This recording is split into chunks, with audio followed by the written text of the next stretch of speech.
Amém. Graças a Deus. A paz do Senhor, meus irmãos. Que bom vir aqui num dia tão festivo, um dia de graça, de bondade do Senhor, manifesta através da consagração desses homens e também por 11 anos, né? Esse mês de maio é especial para essa casa, para essa família, então é especial para a gente também, porque nós aprendemos a amar vocês. Glória a Deus, e nós sabemos que também, num dia festivo, nós tivemos aqui um tempo de oração por aquelas pessoas que estão passando por dificuldades na saúde, e nós cremos que o Senhor ouviu o nosso clamor. E é tão interessante quando a gente observa o movimento da vida. A vida é assim. O luto acontece na vida de uns e no mesmo dia a festa está acontecendo na vida de outros. Amanhã o nosso dia pode ser completamente diferente do dia de hoje. Cada dia é uma surpresa. A gente não sabe o que aguarda a gente no próximo trecho da jornada. Mas nós sabemos que nós não estaremos sozinhos. Jesus disse: eis que estou convosco todos os dias, até a consumação dos séculos. Ou seja, o Senhor não prometeu que nós não teríamos problemas. O Senhor não nos prometeu que nós não teríamos aflições, muito pelo contrário, Ele nos advertiu: no mundo tereis aflições, mas tende bom ânimo, eu venci o mundo. E porque Ele venceu, nós já sabemos qual é a nossa esperança, qual é o final, qual é o desfecho que nós aguardamos. O que nós aguardamos é a volta do Senhor Jesus e o reino dEle. Nós aguardamos a nova Jerusalém descendo do céu e invadindo a eternidade, invadindo o temporal, e o Senhor ajustando todas as coisas. Ou nós aguardamos estar diante dEle a qualquer momento. Naquele grande dia nós aguardamos que o nosso corpo mortal será ressuscitado. Se nós já estivermos com Ele, o nosso espírito estiver com Ele na eternidade, nós esperamos que o nosso corpo será ressuscitado e nós vamos receber um corpo glorificado. Essa é a nossa esperança, o reino de Cristo.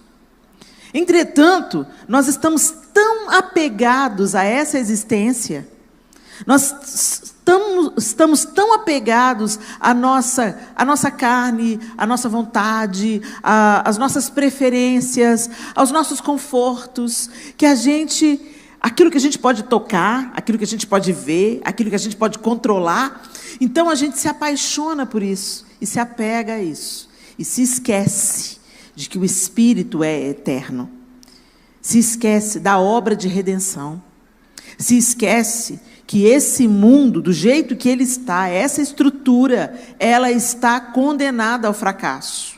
Por quê? Porque apesar de Deus ter entregado o seu único filho para abrir um novo e vivo caminho através do qual nós pudéssemos nos voltar para Deus Pai e sermos salvos do nosso estado de queda, muitos ainda preferem este estado e abraçam o mundo que jaz no maligno. Ah, Helena, você está tendo uma visão tão pessimista do mundo. O mundo tem muita coisa bonita, tem mesmo. O mundo tem muita coisa linda. Quando você olha para a natureza, gente, olha para um pôr do sol, né? Olha para a música, olha para a poesia, abraça as pessoas que você ama. Sim, yes, tem muita coisa linda, sabe por quê? Porque é a expressão de Deus. Ele criou todas as coisas. E os relacionamentos humanos, eles são uma sombra daquilo que Deus quer ter conosco, um relacionamento íntimo e amoroso. Então, sim, nessa existência, nós podemos experimentar relacionamentos curados, nós podemos experimentar casamentos felizes, nós podemos experimentar dias de muitas risadas, de muita celebração, com a família, com os amigos, com o corpo de Cristo, mas não se engane, isso é temporário. E não se apegue demasiadamente, não ame esse mundo mais do que você ama o Senhor. Porque senão o vazio existencial, gente, quando você perde alguém, você perde o chão, você perde tudo, você vive o luto, sim. Mas quando você crê na ressurreição, quando a sua viva esperança é Cristo, toda vida tem um outro significado. O apóstolo Paulo envia uma carta à igreja em Éfeso, E na sua carta aos Efésios, ele dá um conselho tão interessante para a igreja que se reunia em Éfeso, e ela está aqui reverberando na igreja que se reúne em Americana, tantos séculos depois. Abra sua Bíblia comigo em Efésios capítulo 5, e eu quero ler com vocês a partir do verso 15.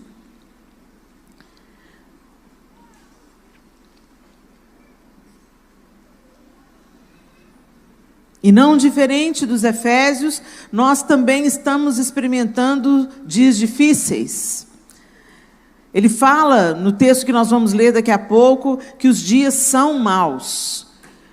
E ele escreveu essa carta há tantos séculos atrás, e essa carta é tão atual. Esse é o poder da palavra de Deus. É um livro tão antigo e um livro tão atual. Um livro que fala de hoje, um livro que fala das nossas dificuldades e desafios hoje. Então, a partir do verso 15, eu estou na versão NVI, na nova versão internacional.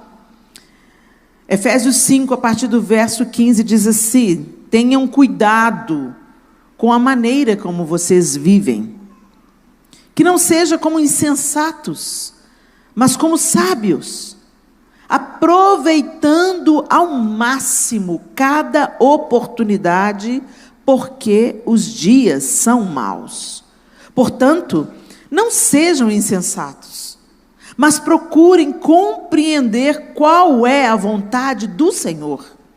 Não se embriaguem com vinho que leva à libertinagem, mas deixem-se encher pelo Espírito, falando entre vocês com salmos, hinos e cânticos espirituais, cantando e louvando de coração ao Senhor, dando graças constantemente a Deus Pai por todas as coisas, em nome de nosso Senhor Jesus Cristo. Sujeitem-se uns aos outros por temor a Cristo. Vamos até aí. Senhor, essa é a Tua palavra e nós pedimos que nessa noite ela ministre no nosso coração, mude a nossa mente e produza em nós uma nova maneira de encarar, de escolher, de viver a vida. Em nome de Jesus. Amém. Tenham cuidado com a maneira como vocês vivem. Você presta atenção no jeito que você vive? Se você tivesse que explicar para alguém hoje, como é que você vive? Como é que você está vivendo os seus dias? Como é que é a sua vida? O que você responderia? Talvez a gente dissesse em linhas gerais: eu sou mãe, eu cuido dos meus filhos, eu sou casada, cuido do meu marido, tenho um ministério na igreja, trabalho com isso, estudo em tal lugar, tenho esse projeto a longo prazo. Você dá pinceladas gerais, né? Mas eu quero dizer para você, como é que você vive o seu dia a dia? Você tem uma rotina? Quando você acorda, o que você faz? Você tem um horário certo de acordar? Você acorda? Você vai tomar o café primeiro? Ou você primeiro ora? Ou você já cata o telefone celular que está aqui na mesa de cabeceira, já dá uma olhada para ver o que está rolando no Facebook, no WhatsApp, no Instagram? Como é que você vive o seu dia a dia? Você tem um tempo com Deus? Você tem alguma refeição que você faz com a sua família? Pelo menos uma por dia? Gente, não se engane. O jeito que a gente vive cada dia é o jeito que a gente vive a vida. Quando você olha para trás, a vida não foi feita dos momentos extraordinários. A vida não foi feita daquele dia marcado. O chamado pastoral não é feito do dia da consagração. Ele é um dia marcante, ele é um dia memorável, ele é um marco. Mas a vida pastoral acontece no tete a tete, no levar a ceia, no servir o irmão, no fazer um culto fúnebre, celebrar um casamento, fazer um batismo, fazer um evangelismo, acolher uma família com necessidade. São as coisas ordinárias, comuns, que fazem a nossa vida. E o apóstolo Paulo está dizendo aos Efésios, está dizendo para nós aqui em Americana, hoje quando celebramos 11 anos, tenham cuidado com a maneira como vocês vivem. Não vivam de qualquer maneira, não vivam como insensatos. É interessante, insensatos. O que é insensato? Insensato é doido, tolo.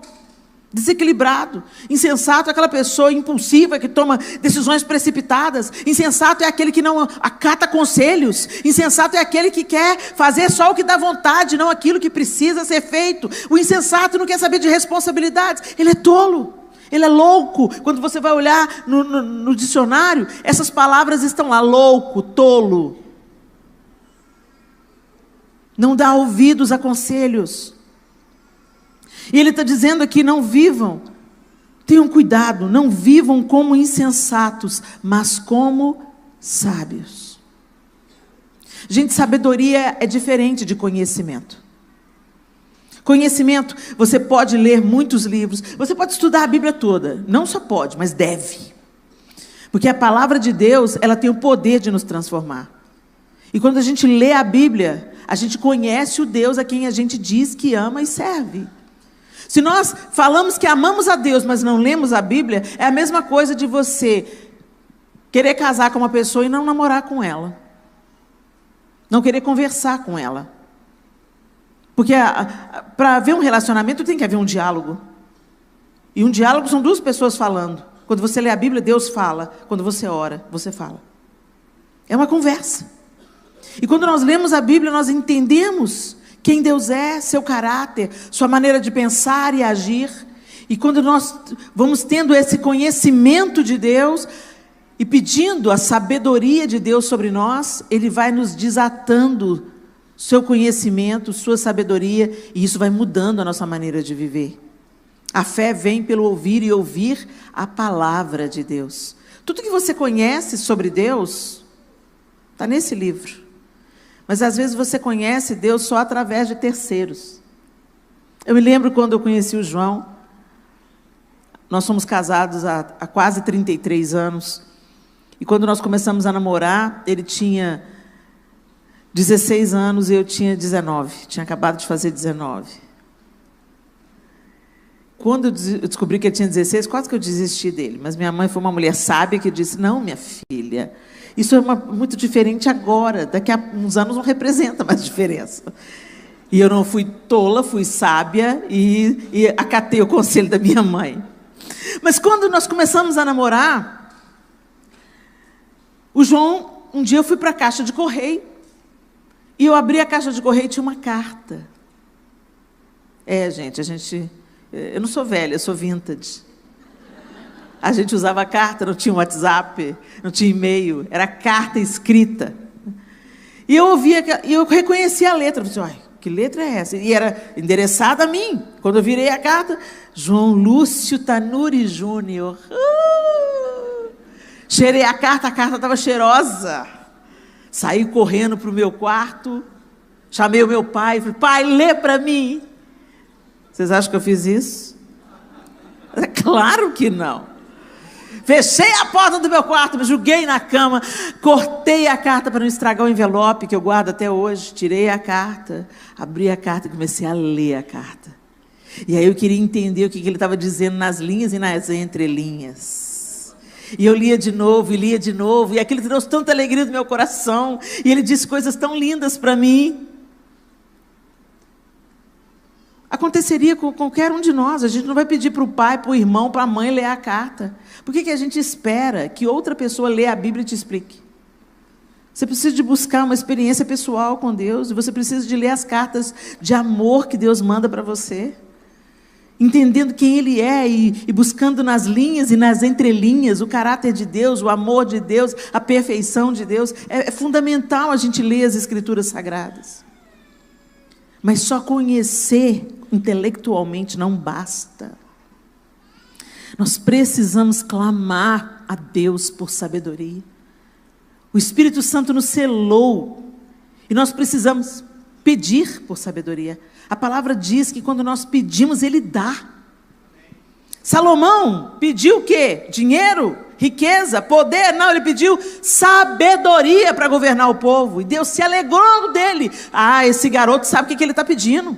E porque ele pediu sabedoria, eu não vou dar apenas sabedoria, eu vou dar sabedoria, e eu vou dar riquezas, e eu vou dar autoridade, eu vou dar poder. Mas a gente não pede sabedoria para fonte de sabedoria. Então a gente fica nas nossas demandas, nas nossas pelejas, na nossa murmuração, nos nossos problemas. Uma eleição tem um resultado diferente daquilo que nós esperávamos e a gente se desespera.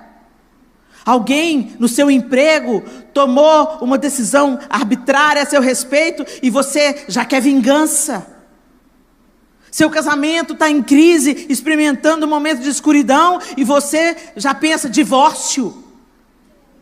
Como é que nós estamos sendo governados e pautando a nossa vida pelos reveses que a vida oferece e não pela sabedoria de Deus, pela palavra de Deus, pelo caráter de Deus? Ele é o balizador. E Deus tem a última palavra. Helena, mas o mundo está ruim. Está ruim mesmo e vai piorar, querido. Segura aí. Vai piorar, sabe por quê? Porque o mundo jaz no maligno. E o Senhor precisa de nos descolar desse mundo.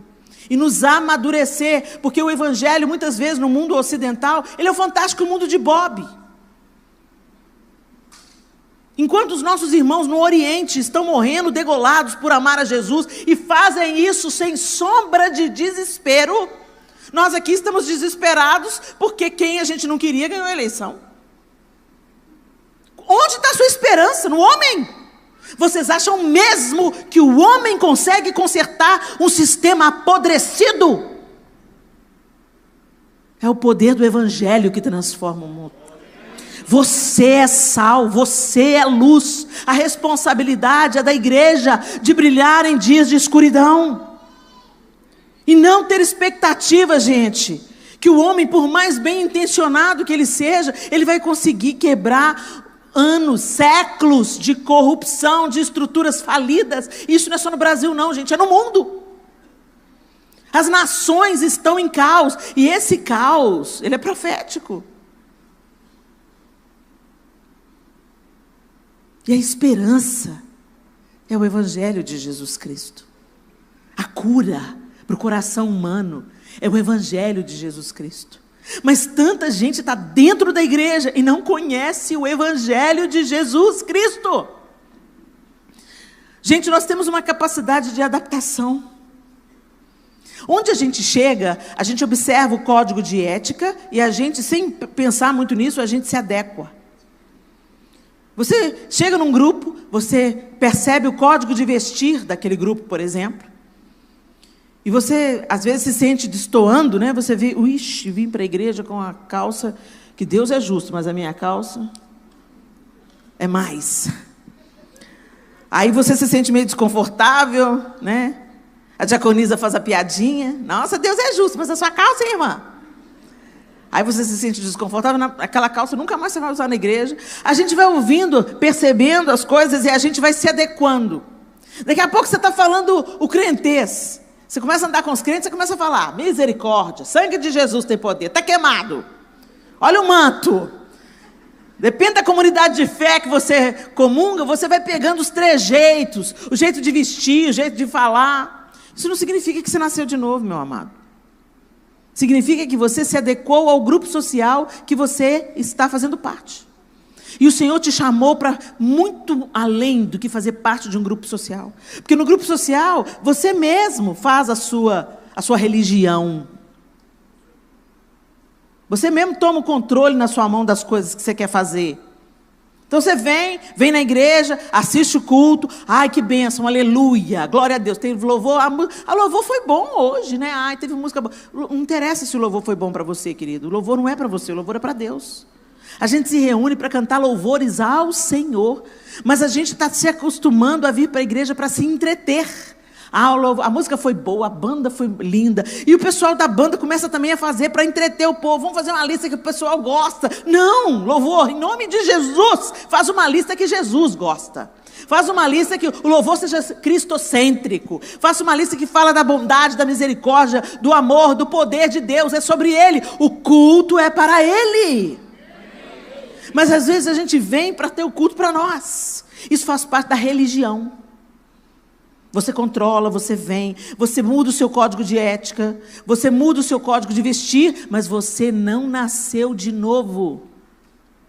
Vocês estão entendendo, gente? Quando você nasce de novo, você é conectado a Deus. E você está interessado agora em como Ele quer que você viva a vida. E você começa a buscar dele sabedoria para gerir os seus relacionamentos, para haver cura nas suas emoções, para você perdoar aquela pessoa que está presa no seu coração desde o passado. E você vai avançando num novo estilo de vida, andando por um novo e vivo caminho aberto pelo sangue de Jesus. E a sua mentalidade vai sendo modificada, e você não vive mais uma vida autocentrada, egoísta, insensata, insana. Mas você vai se enchendo da sabedoria de Deus. É isso que o apóstolo Paulo está nos convidando a fazer. É tão interessante que aqui na minha Bíblia, nessa versão tem um título: Vida em Comunidade. Antes do verso 15, vida em comunidade. Como é que nós vamos viver juntos? Não como insensatos, mas como sábios. E ele diz, aproveitando ao máximo, verso 16, aproveitando ao máximo cada oportunidade, porque os dias são maus. Aproveitando ao máximo. Qual oportunidade, Helena? A oportunidade de cumprir o seu propósito na terra, que é ser sal e ser luz. A gente quer receber muito, gente. A gente gosta de receber. A gente quer que alguém nos visite, que alguém ore por nós num dia difícil, que alguém nos dê uma palavra de esperança. E não tem nada de errado nisso, que bom. O Senhor é abundante, Ele gosta de dar aos seus filhos. Mas você não foi feito só para receber. A bênção de Deus entra na sua vida, passa por você e alcança outro. O Espírito de Deus enche você até transbordar para outros. E a gente está vivendo conforme os nossos dias estão pregando, e não o Evangelho de Jesus Cristo. Nós estamos vivendo de uma forma egoísta. Eu quero ser abençoado, mas eu sou raso em abençoar. Eu quero ganhar um bom salário, mas eu não sei compartilhar. Eu oro pela minha família e pelas minhas necessidades, mas eu não oro pelo sofrimento do meu irmão que está ao lado. E isso não é sobre cristianismo, isso é secularismo. O século é que vive para si mesmo. O século é que estimula, cuide de você. Você tem que se amar para depois amar o outro. Cuidado com as meias verdades. O nosso tempo é um tempo cheio de meias verdades, que é tão letal quanto a mentira, deslavada, descarada. Porque você não percebe que é uma mentira de cara. E esse é o engano, parece verdade, mas é mentira. Onde, por exemplo, na Bíblia, não, gente, Deus não quer me ver infeliz, não. Eu vou viver minha vida, eu vou viver meu desejo, eu vou viver meu prazer. Sabe por quê? Porque Deus não me ama? Jesus não me ama? Pois é, quem ama não quer ver o outro infeliz. Cuidado, isso é uma meia-verdade. Porque para Deus te ter de volta, Ele moeu o filho dele no Calvário. Jesus encontrou o lugar de maior angústia que um ser humano pode encontrar no Getsêmani, a ponto de suar sangue. Esse é o estado, o ápice da angústia humana.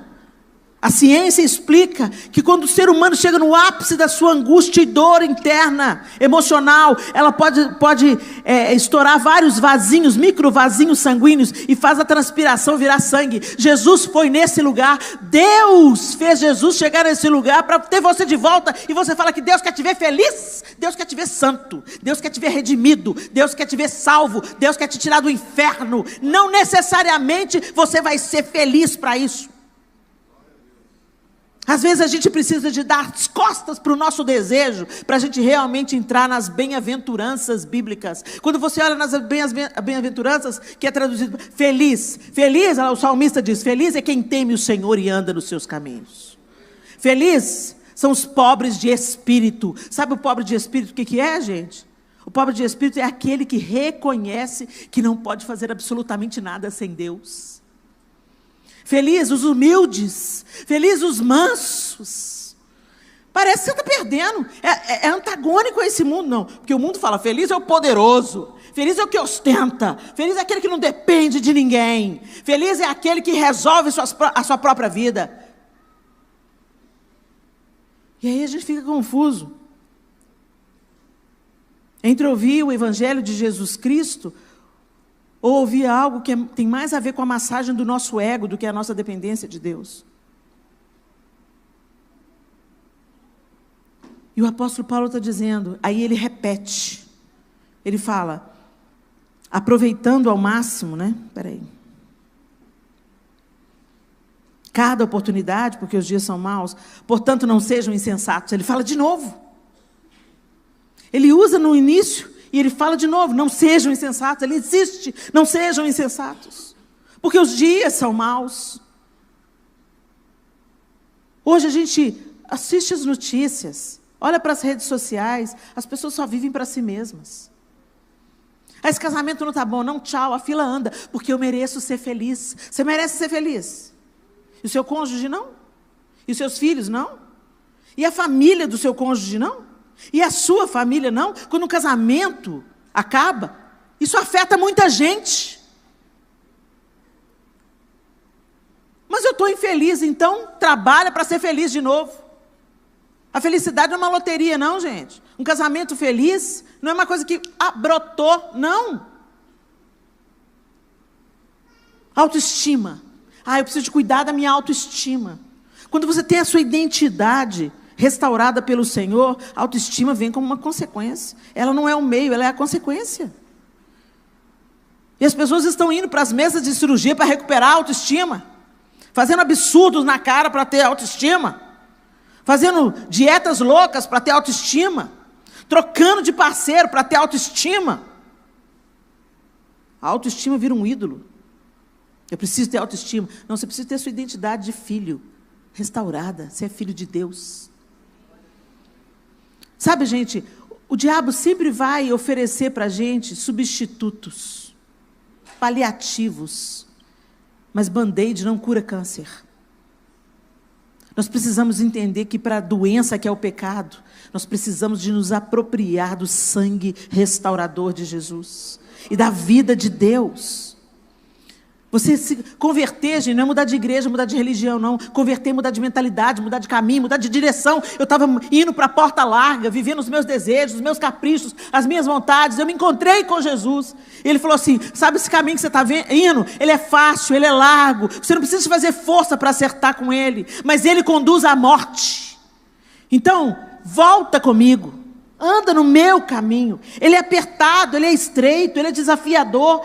Negue-se a você mesmo, tome a sua cruz, siga-me, vai dar certo. Ele conduz a vida, Ele conduz a uma felicidade, uma alegria que vem do alto e que ninguém pode te roubar.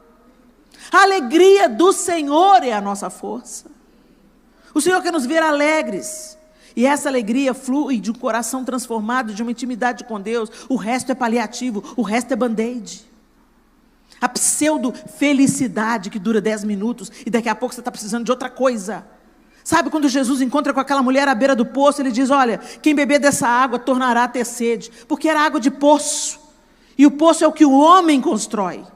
Mas quem beber da água que eu lhe der, eu sou a fonte da água da vida. Quem beber da água que eu lhe der, nunca mais terá sede. E é assim, gente, a gente bebe do poço e quer beber de novo. Você tira férias e quer tirar de novo. Você compra uma roupa nova e quer comprar de novo. Você mudou de carro, daqui 2 anos você quer mudar de novo. O ser humano nunca está satisfeito. E o Senhor quer que a gente seja totalmente satisfeito nele. E é por isso que às vezes Ele pode permitir que o cenário fique ruim, para que a gente descubra que tudo que a gente realmente precisava era do Senhor. Quando houve aquele tsunami na Indonésia, há mais de uma década atrás, os Estados Unidos fizeram uma campanha e um apresentador famoso foi entregar a chave de várias casas por pessoas que tinham perdido tudo no tsunami.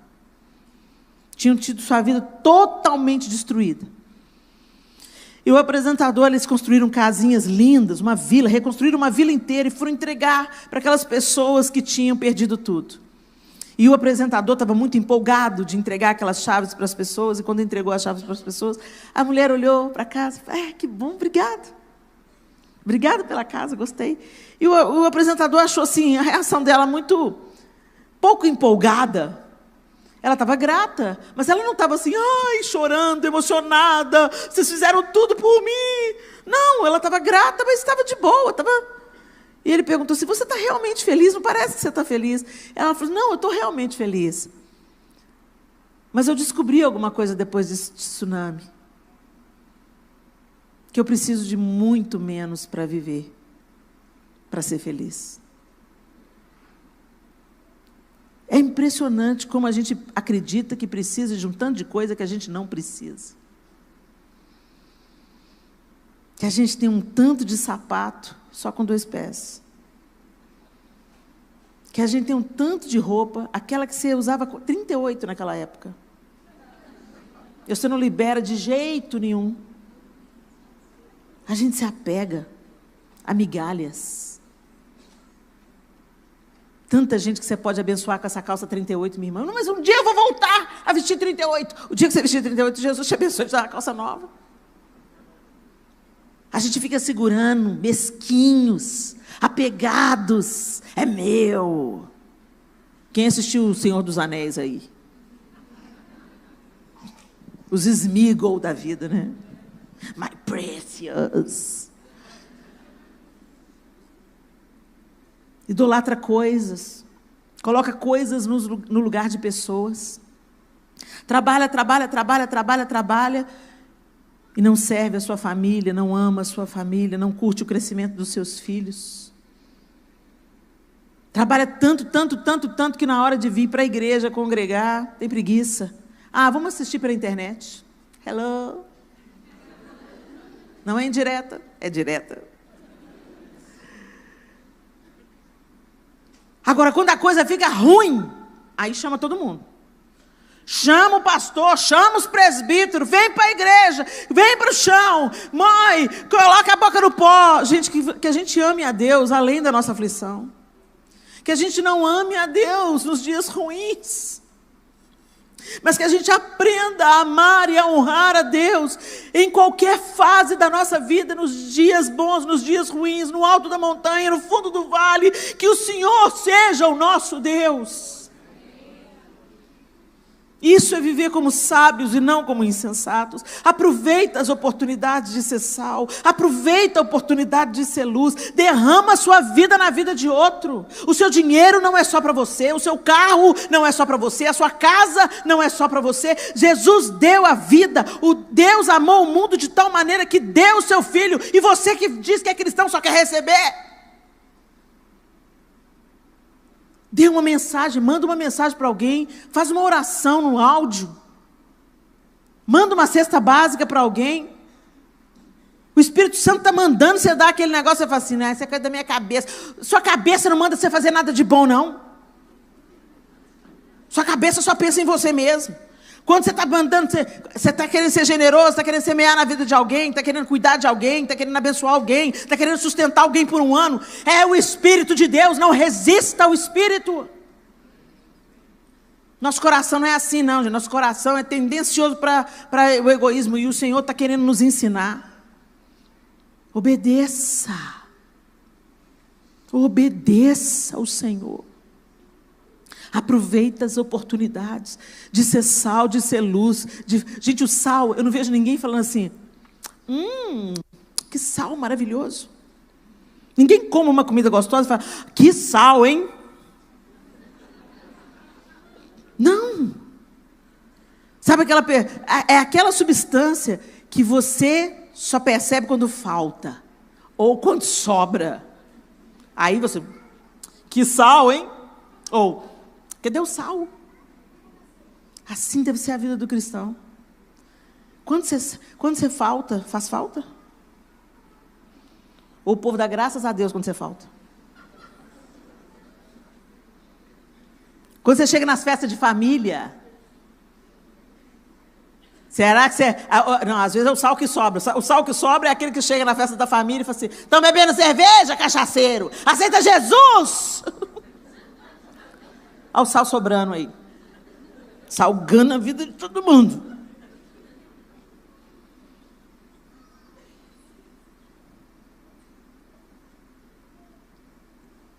Seja luz.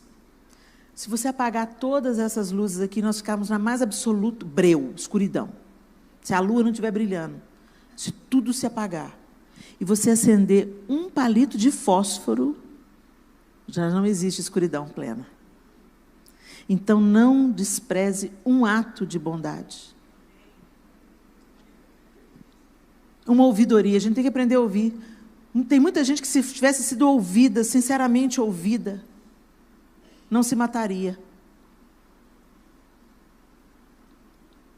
Depõe as suas armas. Sempre que a gente escuta, a gente está querendo argumentar. A pessoa, às vezes, não está precisando do seu argumento. Ela está precisando só de ouvir. Para de tentar responder. Escuta. Tenta se colocar no lugar dela. Tenta sentir o que ela está sentindo. Entender o que ela está passando. Às vezes você não vai falar nada, só vai abraçar no final e falar, pode contar comigo. Eu estou aqui para te ouvir quando você precisar. Isso diminui a carga. Um palito de fósforo que quebra a escuridão. Aproveita as oportunidades. Para de falar tanto na vida do seu filho que está distante da igreja. Seja o abraço, seja o beijo, seja o acolhimento. Seja uma luzinha na escuridão. Seja a face amorosa de Deus para aqueles que estão sofrendo.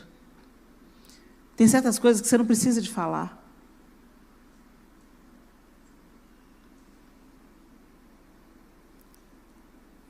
Mas procurem compreender qual é a vontade do Senhor. Não sejam insensatos, mas procurem compreender qual é a vontade do Senhor. A vontade do Senhor é que a gente seja grato. A palavra de Deus diz, em tudo dai graças, porque esta é a vontade de Deus para convosco. Será que nós somos agradecidos?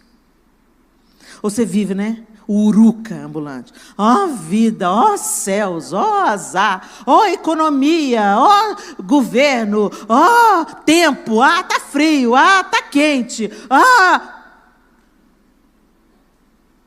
tudo com a murmuração fica mais pesado. A vontade de Deus é que a gente seja grato e que a gente perceba que Ele é soberano sobre todas as coisas. Então, se a coisa está difícil, ao invés de ficar recalcitrando contra os aguilhões, não, ao invés de, Senhor, está difícil. Está muito difícil, mas eu sei que o Senhor está permitindo isso com um propósito. Me ajuda a facilitar esse propósito.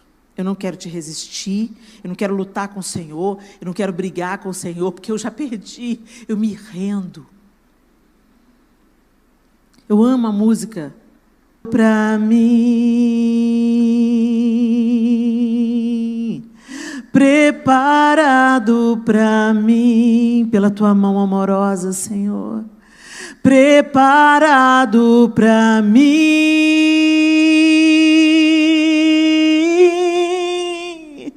eu me rendo aos teus pés, és tudo que eu preciso para viver. Eu me lanço aos teus braços, onde encontro meu refúgio. Eu me rendo aos teus pés, és tudo que eu preciso para viver. Eu me lanço aos teus braços, onde encontro meu refúgio, Jesus.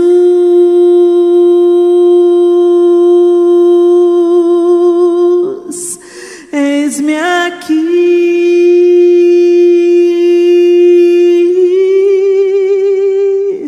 Jesus.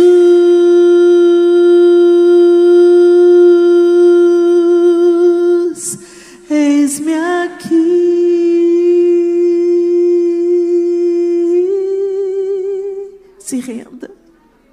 Se renda. Se lance nos braços do Senhor. Porque Ele é tudo que a gente precisa para viver. Ele é a fonte da água da vida. Mas a gente está abrindo um tanto de cisterna rachada. A gente está buscando poços que não matam a nossa sede. E a gente faz até da religião um poço. E quem faz da religião um poço, daqui a pouco está decepcionado, vai sair da igreja, escandalizado. Se volte para o Senhor.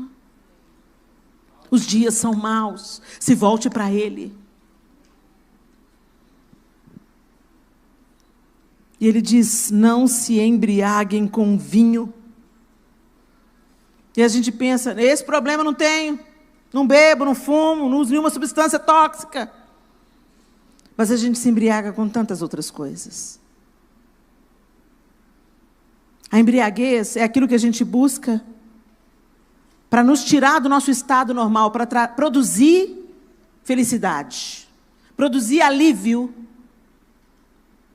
para afastar a dor. E às vezes é no processo de dor que a gente se aproxima de Deus. Para de fugir da dor. Não estou dizendo que você tem que se entregar à depressão, não é isso não, gente. Eu estou dizendo que a dor é didática. Ela cumpre um papel, ela cumpre a sua função e passa para a próxima estação. E nós vamos experimentar tempos de falta, tempos de dores. Não é para nos matar, é para nos aperfeiçoar. Quem malha aí sabe. Sem dor, o músculo não cresce. E espiritualmente não é diferente. A gente cresce em tempo de dor. Eu tenho certeza que você já experimentou isso. Não foi nos dias bons que você amadureceu, que você se tornou mais humano, mais compassivo, mais empático, mais misericordioso. Foi no vale. O vale aperfeiçoa a gente. Agora nós temos uma promessa que nós não vamos receber nada que a gente não dê conta de carregar. E a gente também não vai passar pelo vale sozinho. Jesus vai estar com a gente. E na nossa ânsia de evitar a dor, a mulher está... Ai, meu Deus. Ai, o dia está tão difícil. Ai, não sei o quê. Vou tomar um sorvete. Senta e manda um pacote de sorvete. Pura gordura hidrogenada para entupir seus vasos e causar um AVC. Ah, vamos para o shopping. Vamos para o shopping. Eu conheço mulheres que quando estão depressivas, estão tristes, vão comprar.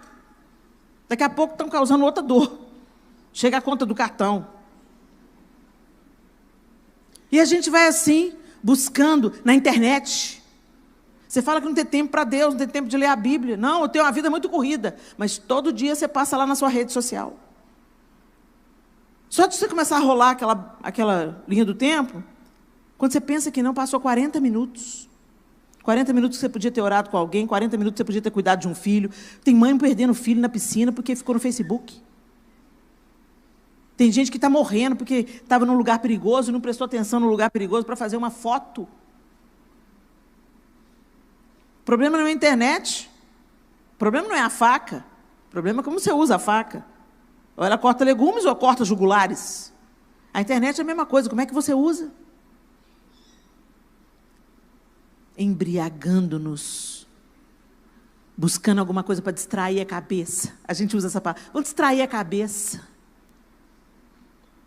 E fica se entupindo de porcaria, se entupindo de coisas que embriagam, mas não sustentam, não alimentam, não matam a sede. É só paliativo. E você vai precisando de doses mais cavalares. É igual o álcool, igual a droga. Você vai precisando de cada vez mais. Mais tempo de internet, mais tempo de fofoca, mais notícias sobre a vida dos outros, mais conversa fiada, mais diz que me diz, mais compra, mais moda, mais século, mais cultura que não acrescenta nada. E quando você pensa que não, você está cheio, abastecido de paliativo, de snack, de gordura trans. E a comida boa, sólida, que te dá saúde espiritual, emocional, relacional, foi negligenciada.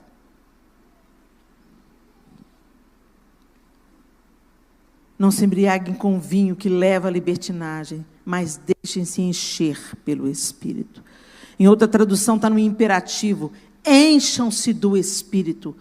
Para esses dias que nós estamos vivendo, encham-se do Espírito. Mas como que eu vou me encher do Espírito? Falando entre vocês com salmos, hinos e cânticos espirituais. Numa conversa, gente, você pode ser cheio do Espírito. Às vezes a gente pensa que ser cheio do Espírito é entrar no reteté. Eu não tenho nada contra o reteté, gente. Mas a gente pensa, não, vou lá para a reunião de oração para me encher do Espírito. Não, você pode se encher do Espírito quando você começa a contar as bênçãos para alguém. Quando você começa a encorajar uma pessoa. Quando você começa a levantar uma pessoa que está abatida. Quando você começa a testemunhar daquilo que Deus fez na sua vida. Você já entrou numa conversa e você saiu dela cheio do Espírito? E o contrário também já aconteceu? Às vezes você está bem, está feliz. Começa a conversar com uma pessoa.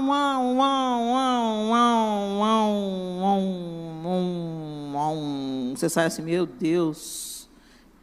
Que onda. Que mundo ruim.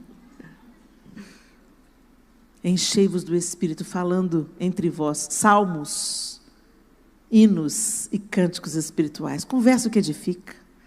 Conversa o que constrói, conversa o que anima, conversa o que encoraja. Conta as bênçãos, conta quantas são recebidas da divina mão. Uma, dize-as de uma vez, e as de ver surpreso quanto Deus já fez. Conversa o que edifica. Falando entre vós com salmos, hinos e cânticos espirituais, cantando e louvando de coração ao Senhor. Então louve, simplesmente louve. Tá chorando, louve. Precisando, louve. Tá sofrendo, louve. Não importa, louve. É isso aí. Está ruim? Começa a cantar, gente. Começa a louvar. Põe o som no talo. Começa a cantar junto. Entendeu? Você vai ver que muda o ânimo. Você é cheio do Espírito.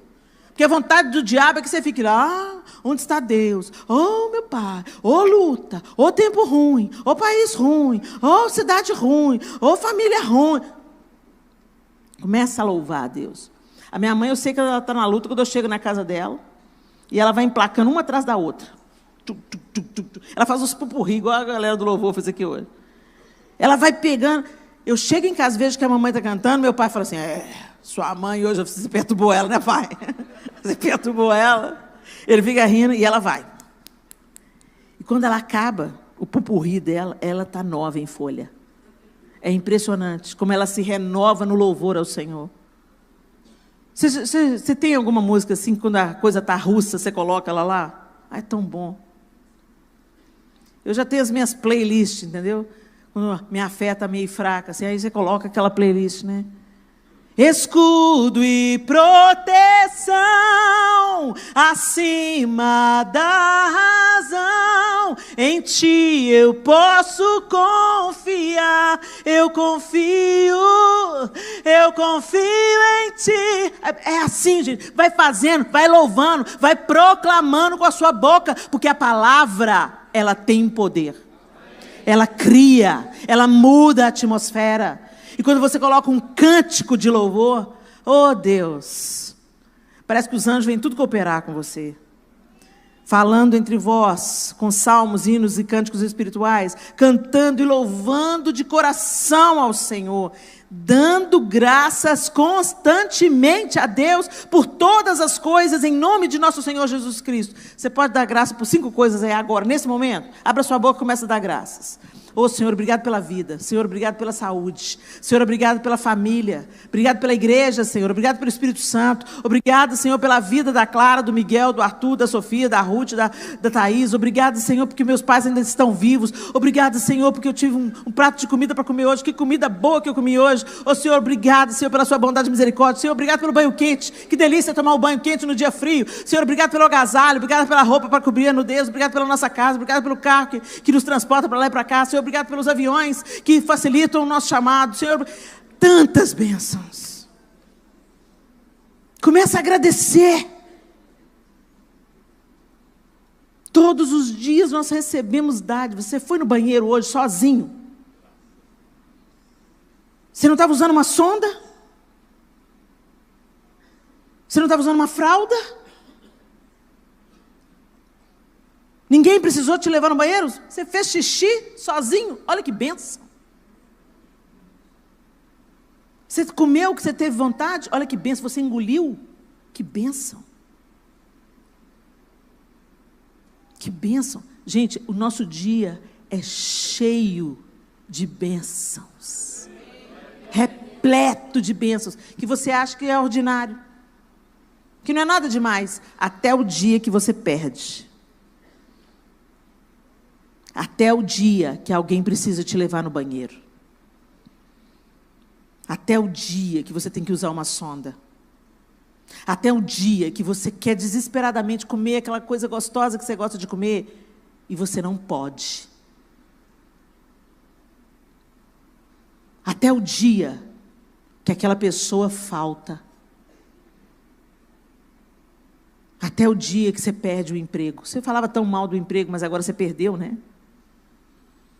Que o Senhor nos ajude a ser gratos e a percebermos que o nosso dia é repleto de joias preciosas.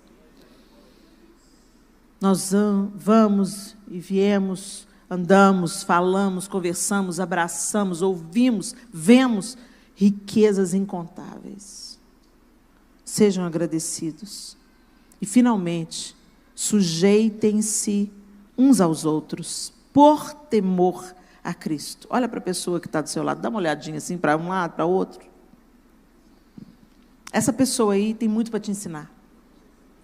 Não interessa o grau de instrução dela, não interessa se ela é polida ou tosca, se ela é muito educada ou meio abrutalhada, se ela tem 10 diplomas e se ela não completou o primeiro período.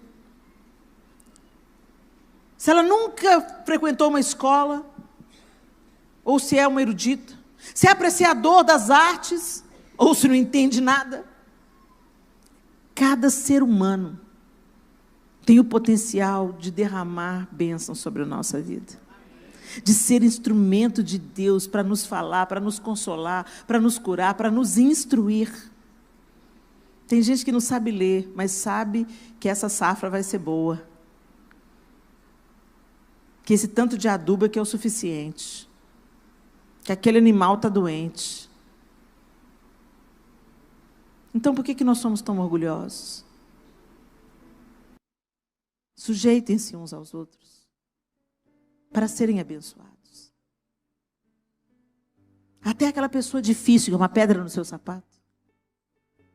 Deus permitiu ela para te lapidar. Não seja arrogante. Deixe-se lapidar. Deixe que o Senhor use essa pessoa difícil na sua vida. Nem que seja para você não se tornar alguém igual a ela. Deus permitiu Saul na vida de Davi por tantos anos.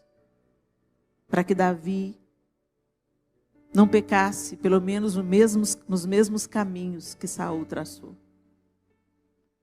Nada que você vive hoje. Se você é rendido ao Senhor, tem sua vida aos pés do Senhor. Se um dia você fez aquela decisão, Senhor, eu quero que o Senhor reine sobre mim. Eu quero que o Senhor me reconecte com o Senhor. Eu reconheço o sacrifício de Jesus. Se um dia você fez essa oração, você não está mais à deriva. Você tem dono. Você tem pai. Mas todo mundo é filho de Deus, Helena? Não, as Escrituras dizem: a todos quanto receberam a Cristo, foi-lhes dado o poder de serem feitos filhos de Deus. Por isso que Jesus veio. Jesus veio para nos levar de volta ao Pai, para reconstruir o caminho que foi interrompido pelo pecado. Por isso Ele deu a sua vida, para que nós também pudéssemos viver novamente. Nós não somos salvos pelas nossas boas obras. Você pode ser a pessoa mais bacana, mais legal, mais generosa. não é pelas obras, para que ninguém se glorie. É por crer que é pela graça de Deus. Deus deu um presente para a gente que a gente não merecia. Quando você recebe esse presente, aceita esse presente, você então é adotado como filho de Deus. Se você um dia fez essa oração, essa entrega, você começou a andar num outro caminho. E eu espero que você esteja caminhando, lendo as Escrituras, caminhando com pessoas que creem, que te ensinam, que te instruam, crescendo espiritualmente. Se você vive assim, nada, nenhuma aflição, nenhuma dor, nenhuma dificuldade, nada será desperdiçado da sua vida. Porque lá em Romanos 28 diz assim: todas as coisas cooperam conjuntamente para o bem daqueles que amam a Deus e daqueles que são chamados segundo o seu propósito. Amar a Deus não é cantar canções de amor, nem estampar nas camisetas. Amar a Deus é obedecer a sua palavra. Então, se você está vivendo assim, em obediência a Deus, fica tranquilo. Vai ter luta, vai ter tribulação, vai ter perda, mas vai ficar tudo bem. Todas as coisas vão cooperar para o seu crescimento, para o seu amadurecimento. O céu vai pelejar por você. Sujeitem-se. Conversem com salmos, hinos e cânticos espirituais. Encham-se do Espírito. Porque se você estiver cheio do Espírito, nada que está acontecendo no mundo vai te abalar. A água que afunda o barco não é a água onde ele navega. A água que afunda o barco é a água que entra. Então seja cheio do Espírito, que não vai caber mais nada dentro do barco. Senhor, essa é a nossa oração cantada nessa noite. Ao Senhor nós vamos clamar. Nós não queremos viver como insensatos, mas como sábios, remindo um tempo, aproveitando cada oportunidade, porque os dias são maus, mas o Senhor é bom. Queremos colocar os nossos olhos no Senhor, desfrutar de toda bênção, de toda cura, de toda restauração, de toda saúde emocional, física e espiritual que o Senhor tem para os seus filhos. E no dia mau, no dia da adversidade, queremos desfrutar do seu braço forte, do teu consolo, do teu propósito, do teu projeto que é muito mais elevado do que os nossos planos. Queremos descansar em confiança naquele que fez todas as coisas. Ajuda-nos, ó Deus, a não sermos apenas religiosos, frequentadores de um grupo social chamado igreja, mas que sejamos a tua igreja, a noiva que está se preparando para as bodas, cada dia mais madura, mais adornada, mais bonita, mais santa, mais confiante, mais apaixonada. Faz isso, Senhor, por essa casa, por essa igreja que completa 11 anos, que sejam os primeiros 11 anos de muitos frutos, de muitas vidas restauradas que o Senhor ainda tem para trazer a essa casa. E que cada cristão que se reúne aqui seja uma tocha acesa por onde eles viverem, por onde eles andarem, pedras vivas anunciando o teu poder, a tua graça, o teu evangelho, com palavras, com atitudes, com escolhas, com caráter, com a vida. Que as famílias dessa comunidade, Senhor, sejam um reflexo do Senhor sobre a terra. Em nome de Jesus. Amém. Amém. Que Deus abençoe vocês. Jesus.